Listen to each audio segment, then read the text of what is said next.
Well, thanks so much for joining us tonight at 6:30. I'm Gabriel Osler. We have new information on a stabbing at yesterday's Pride Parade in downtown Fargo. We've learned one of the people seriously hurt was a volunteer for Fargo Moorhead Pride.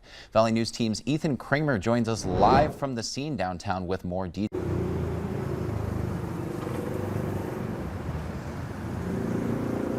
Yeah, Gabe. The stabbing happened here at Broadway and 4th Avenue North around 3:30 afternoon yesterday as the FM Pride Parade was wrapping up. A homeless man named Michael Hurtu was arrested on 2 counts of attempted murder as well as other charges. According to court documents, he told police he woke up from drinking all day and thought the people across the street were saying nasty things about him.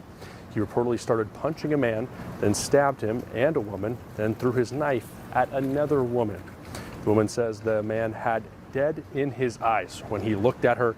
Police did immediately say that the stabbing was not believed to be related to the parade, but again, one of those people stabbed was a person who helped facilitate the parade. FM Pride released a statement saying they don't believe it was a targeted attack, adding, "We want to emphasize this incident does not reflect a pattern of violence toward the LGBTQIA+ community in downtown Fargo."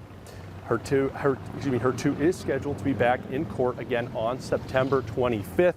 This adds to a lot of concern, Gabe, that a lot of Fargo citizens have over the current homeless problem in the area. Gabe, back to you.